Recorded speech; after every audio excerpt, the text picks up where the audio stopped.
Well, I speak to you guys. So again, congratulations to all of you guys for where you guys are at in your hygiene career, because this is such a huge step. Graduation, man. You guys have been waiting for that for a couple of years. So, again, like Rose said, my name is Kaylee. I am a registered dental hygienist. I hold a license in the state of Arizona, and I actually hold one in New Mexico and Nevada as well, to help support my team. So, I do cover the entire state of Arizona, New Mexico. We also just started in Nevada, and then I have one little piece, tiny piece of Texas that I get to help support in El Paso. So a total of 32 offices, almost 50 hygienists that I get to help and support every single day.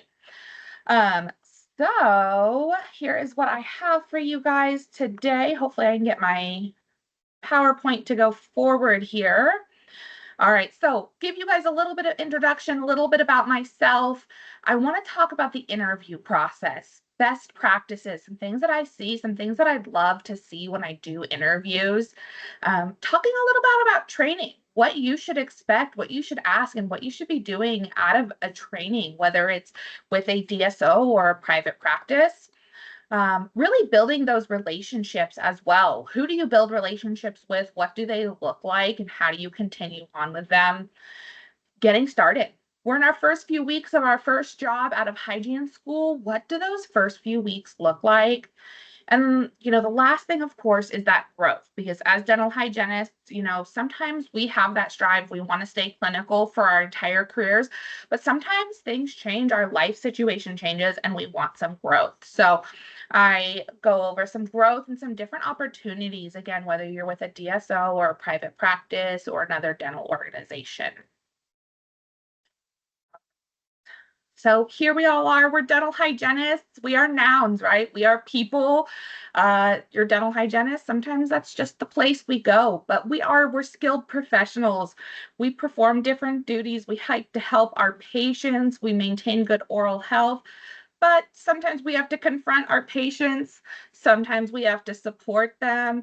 Sometimes we even have to mortify our patients a little bit to get them onto that train.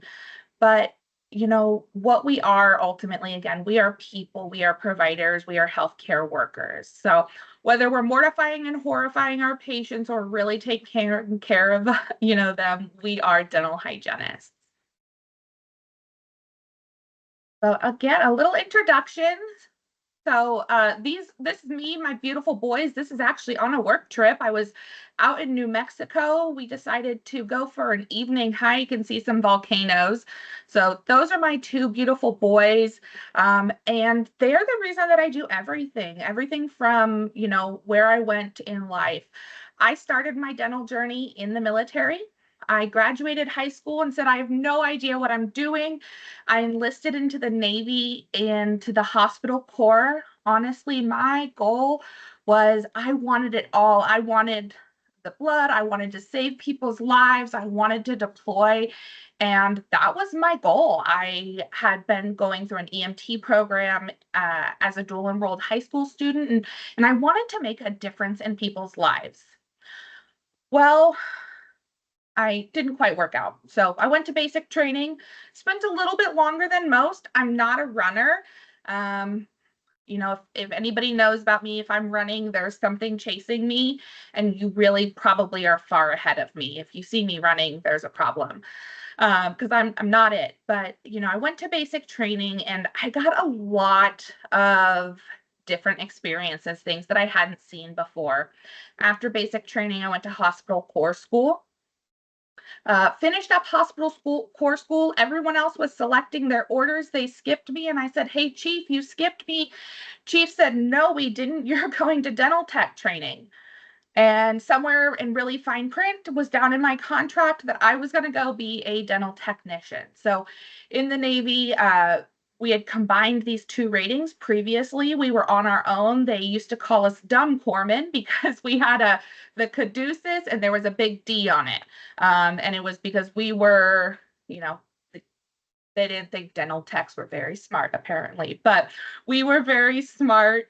And over time, while after getting dental technician training, I went to my first base, found some amazing mentors. I worked with amazing dentists that had, 20, 30 years in the military, as well as then several years retired in private practice, amazing hygienists, periodontists, and, they really just guided me. And what I realized is I wanted to be a dental hygienist.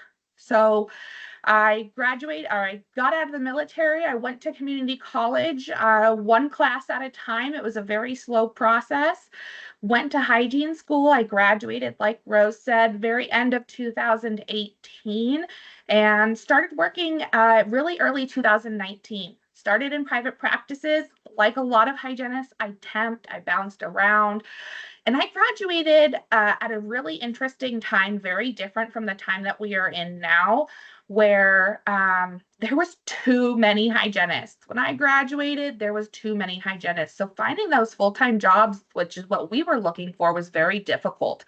So again, I bounced around a little bit, a lot of part-time, a lot of temping, even to another DSO prior to coming to Aspen Dental. And now I'm here. And so since I've been with Aspen, I've had a really great experience. And I like to tell everyone that I've done it all. I've been told no, which is one of the hardest things as hygienists that we're told is, and I think as people in general, is that when we get told no, you're not ready for that. So again, I started with Aspen Dental as a float hygienist. I traveled throughout basically the entire state of Arizona, from Tucson, which is way south, all the way up to Prescott Valley, which those two cities are about 6 hours apart, with Central Phoenix in between. So I traveled through the state of Arizona as a float hygienist. I asked for a full-time office. They said, "You're not ready yet."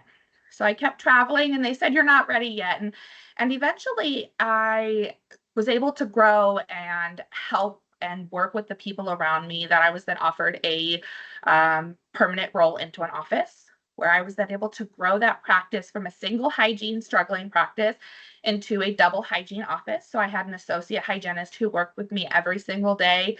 We came in, we built our practice, we took care of our patients, and we gave them everything they needed.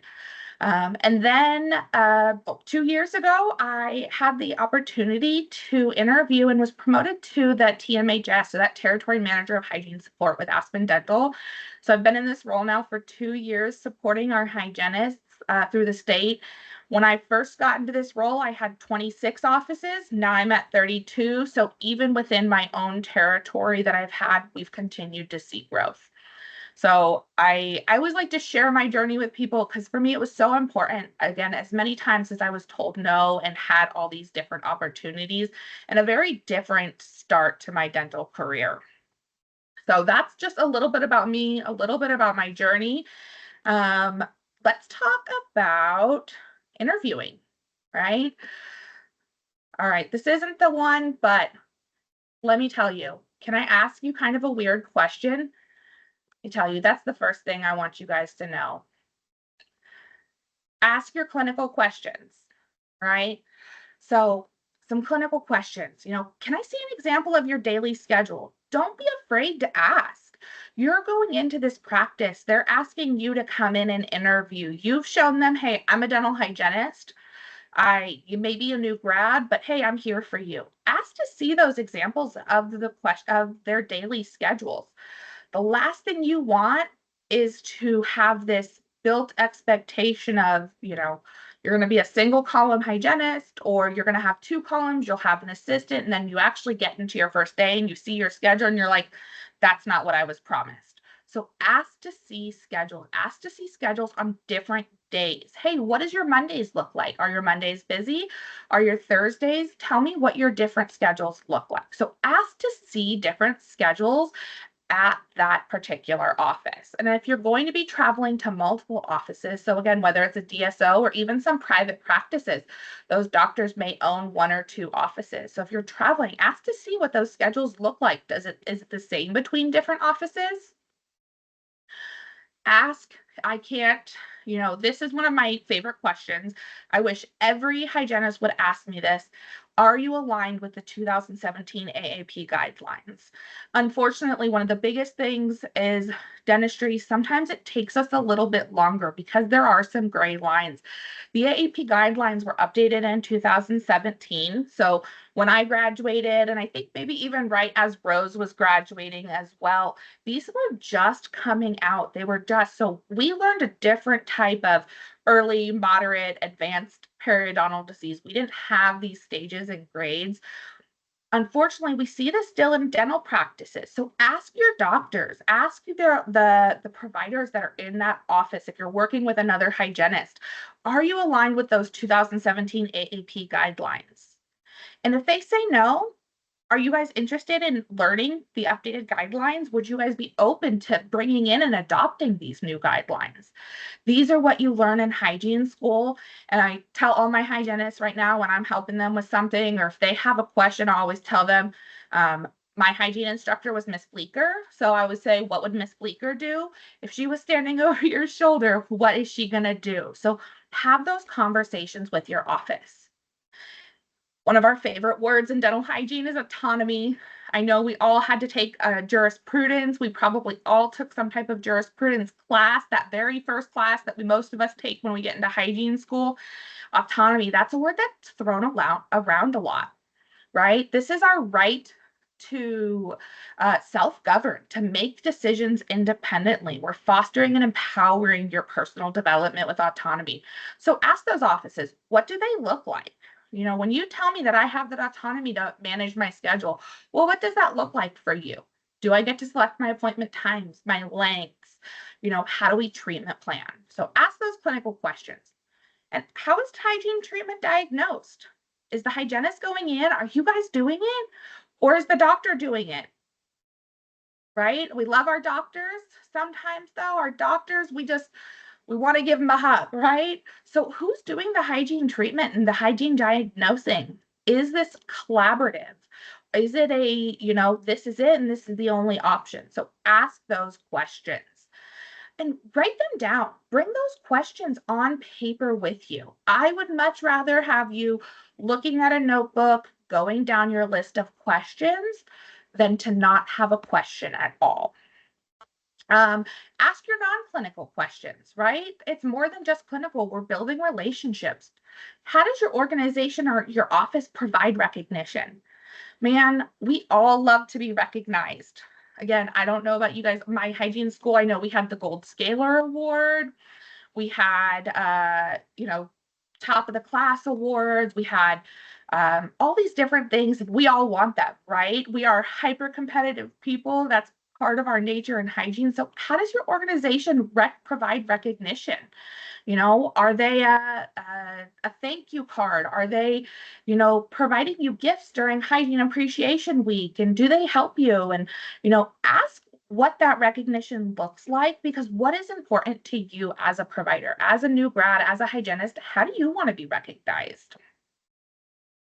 What does onboarding and training look like? You're going to see a lot of different options going around. Not all practices offer any type of training or onboarding. Sometimes you show up that first day, you give them your social security card, your driver's license, and your passport, and all your documentation, and then they say your room's down the hall. Get at it. Right? So, does your practice have an onboarding training program? Do they provide continuing education courses? Do they provide virtual learnings? What kind of different things do they provide when it comes to onboarding and training throughout the year? Ask those questions. Don't be afraid. You want to know what you're going into. My favorite and probably the most important thing is ask to shadow the hygienist in the practice, or if it is a multi-practice, or maybe they don't have one specifically in that office, but maybe they own the practice down the road, or it's a DSO again, where maybe you can go to one of their practices. Ask to shadow a hygienist. I want to see what the day in a life looks like. Can I come in for a couple of hours? That is one of my favorite things to hear outside asking about AAP guidelines. Can I shadow your hygienist? I want you to know what your day looks like. I want you to know what you're walking into. Again, ask the weird questions. Like I said, even if you think if you have it, somebody else has had it also. So ask the weird questions. Don't be afraid of them. So let's talk, really quick. One more thing that I thought about before I jump on is benefits. Ask about benefits. Ask about pay.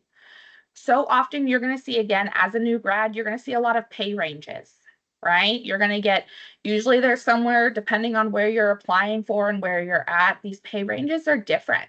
It's going to vary even city to city. And even so, we see over here in Arizona, the pay from Arizona to California, we're very different, even though we're close. So you'll see ranges, and I think knowing a lot of times you'll see also is based on experience. So what is that based on experience, right? Sometimes it's that you have a dental background, right? Maybe you're not just brand new out of hygiene school. I do have a dental background. That is dental experience.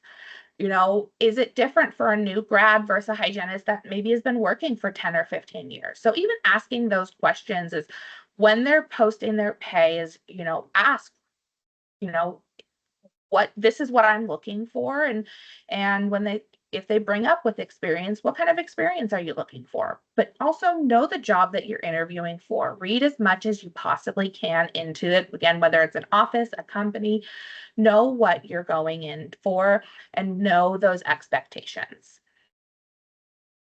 All right. So let's talk a little bit about training. Again, not all practices are going to provide scheduled training. So this is one of my favorite things.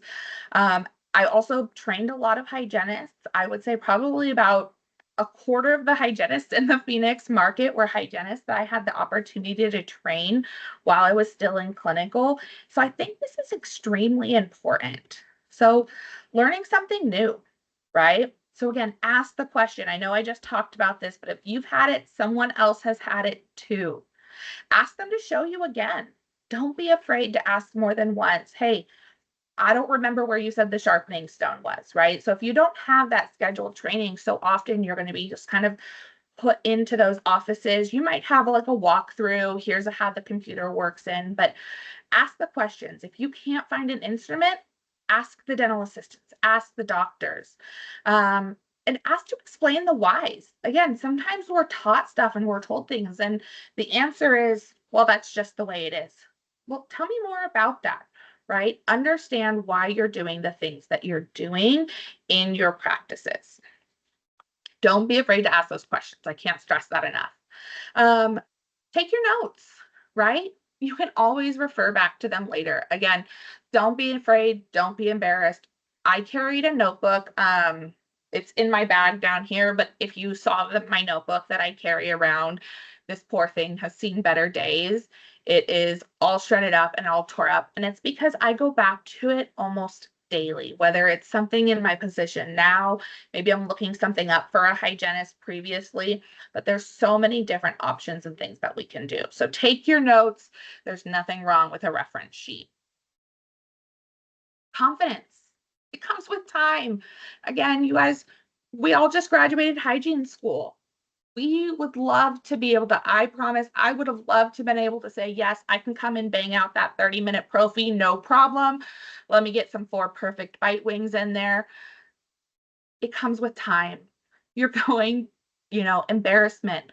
You're going to get asked questions. Are you new? How do you answer that question? How do you figure out time management? Right? So, one, don't be afraid to tell people I'm new. Or when people ask, are you new? "Oh, I'm new to this office, right? It's okay to tell people I'm new to this office. Sometimes when I very first started, they were like, how long you been a hygienist? 2 weeks? And I was like, I'd round up and I'd give them hygiene school. 2 years. I've been a hygienist. I've been working in hygiene for 2 years, right? So don't worry about those are you new questions. Find that way to word it, but build your confidence with your patient. Let them know, do you know what? I am a newer hygienist, but that means I have all the best information, right? I have the most up-to-date information technology. And time management, again, like I said, as much as we'd like to come in, bang out that 30-minute prophy on our first day, it's not gonna happen. It's gonna be an hour 15. It might be an hour and a half. You're gonna run behind.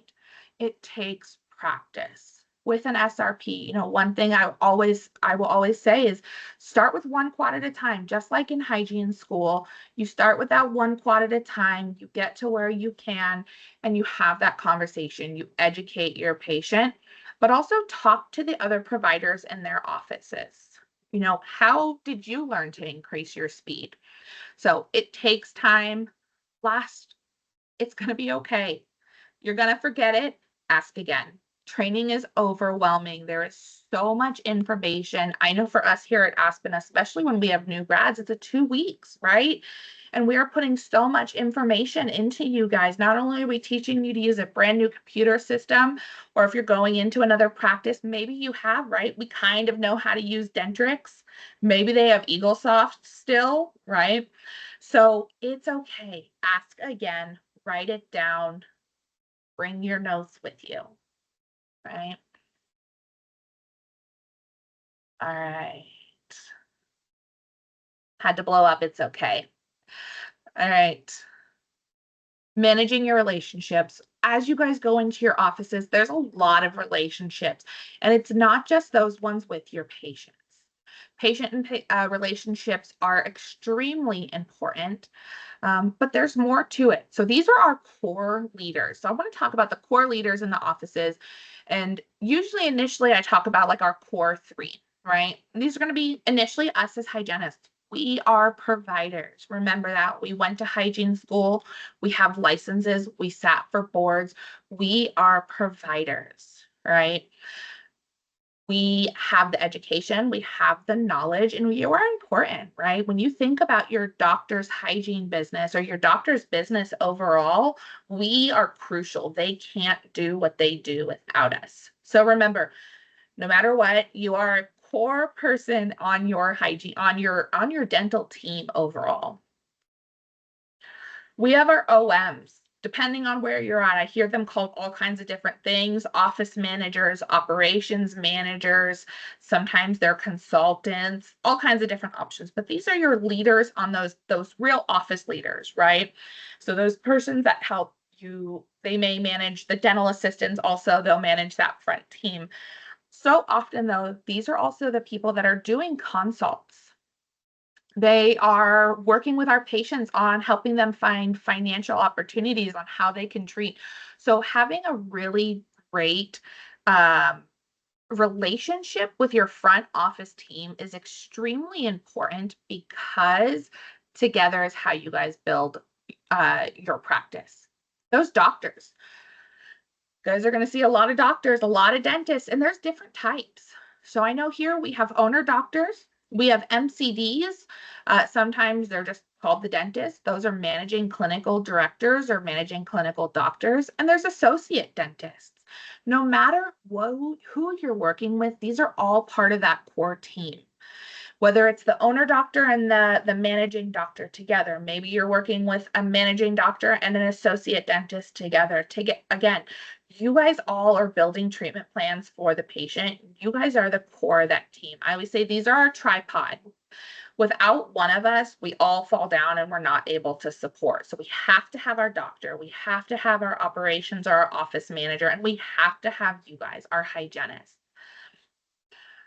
Last but not least, even though they're not my core three, is office support. These are our dental assistants. We can't forget about them. We have to have great relationships with our dental assistants. They do a lot more for us than we realize, especially coming out of hygiene school. We've missed them. We've missed having maybe that little extra help flipping our rooms or the sterile. We don't have those assistants. Front desk, reception.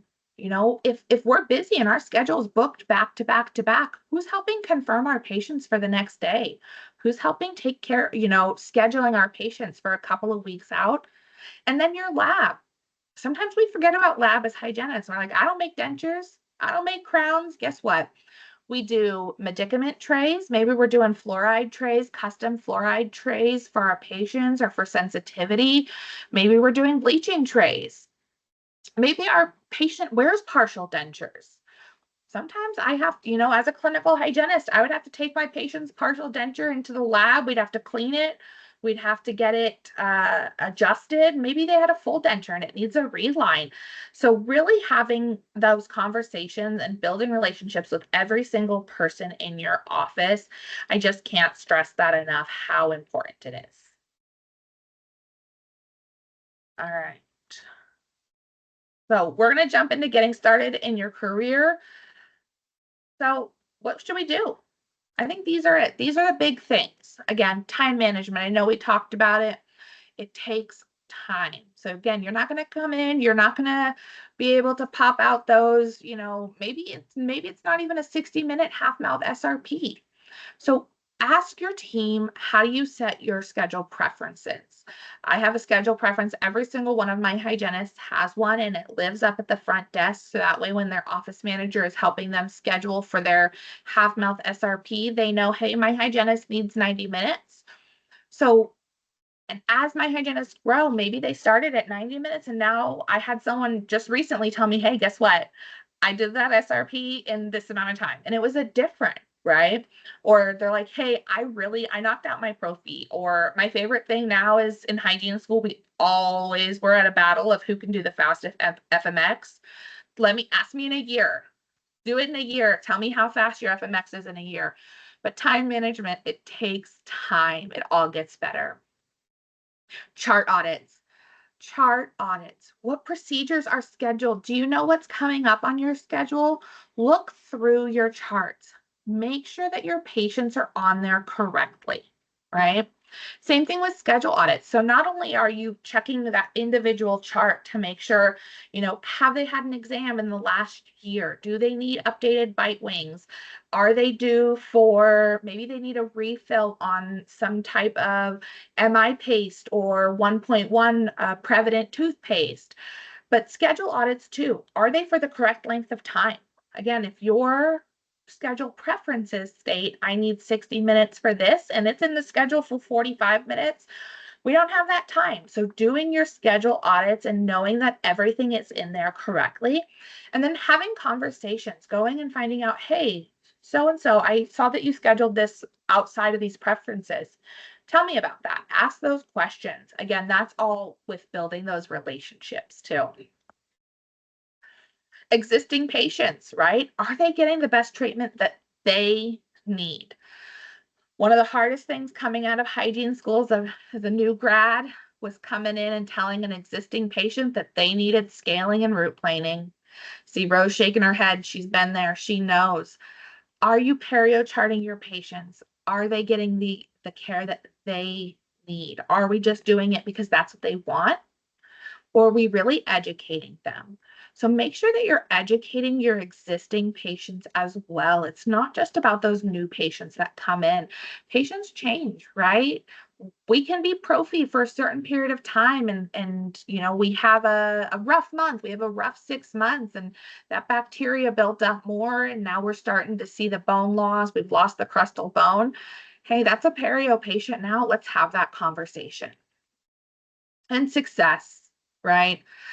Let me tell you, as much as I would love to say that every single one of you guys are going to graduate hygiene school and you're going to go find the job that you love and you're going to stay there forever, unfortunately, it probably won't, right?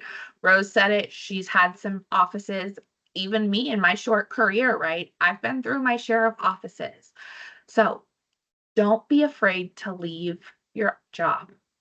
Just because it's your first job doesn't mean it has to be your last. If you find things that you're not happy with in your office, of course, have those conversations with your team, with your office. But also, if you need to go, go. It's okay. Right? So don't be afraid to put it in your notice, and don't be afraid to ask or to let people know that these are the challenges that you're having and to make changes if they're not being fixed. All right. Off the serious for just a moment. Well, still serious, right? Some growth and development.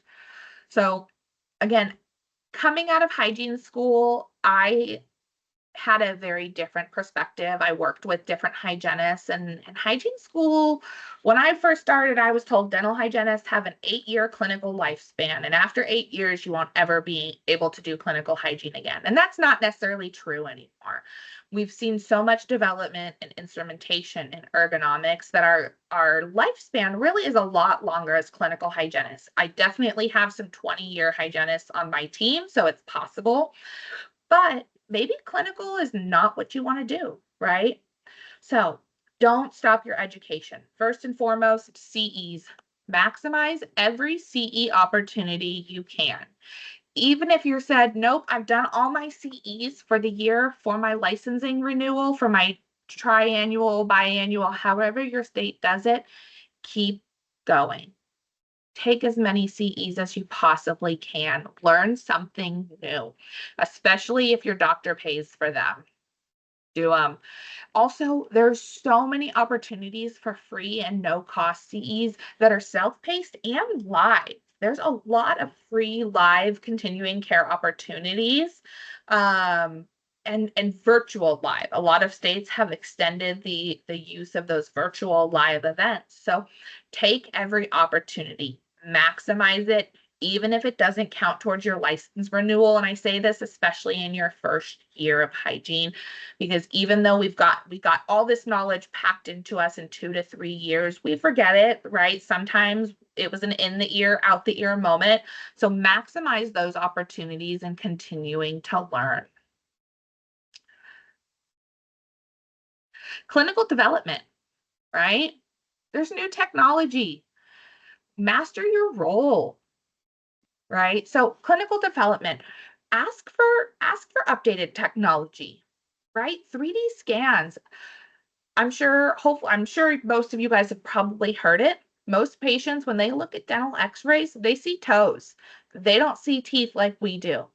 So is there digital scanning, right? Is there options for voice activated perio charting, right? One of my favorite things that has gotten better over the last few years. Again, when I graduated hygiene school, there was like one digital voice charting program out there. Now there are so many. So ask for new technology, master your role, really understand who you are as a hygienist, understand your skills, learn a new instrument, right? Reach out to your instrument reps, learn something new. Non-clinical roles, right? We can go into teaching. We can continue education, right? We can continue with different degree programs. Um, we can also go into office teams, right? It doesn't just have to be in maybe even in my role. So hygiene managers, right? So again, office teams, front office teams. Maybe you go into a reception position. Maybe you go into an operations manager, an office manager. Here with Aspen, there's options. There's regional managers, and Miss Rose, she's in recruiting, right? So there's so many different things that we can do, even as dental hygienists, that is not hygiene specific. And again, non-clinical, beyond the chair, or yeah, again, beyond the chair, just what else can you do as a dental hygienist? And then again, education, just going beyond that chair. It's not about just hygiene. So what I didn't tell you guys at the beginning is I am actually working on my master's, and I'm getting my master's in business management. So I have a focus in organizational leadership.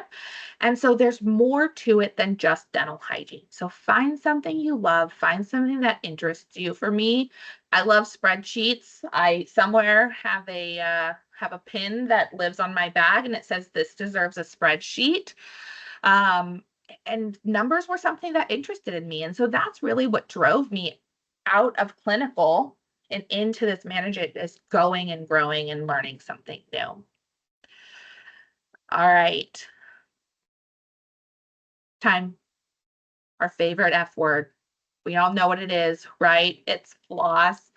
So as dental hygienists, we say the F word a lot, and it's more than just floss. It's floss, it's fluoride.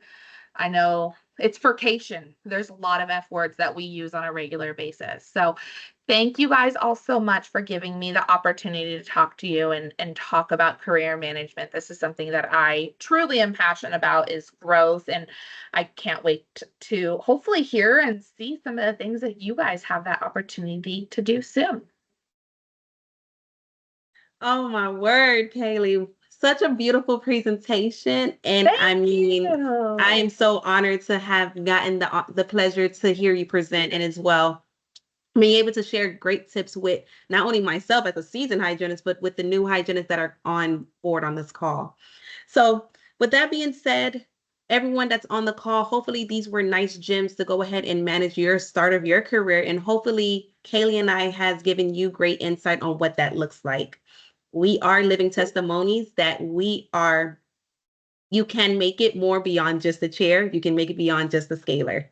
And so with that being said, I'm going to open up the floor for Q&A. Feel free to go ahead and drop in the chat, and I'll read off any questions that you may have for Miss Wilson, and then we'll go ahead and start our raffle for the fig scrubs.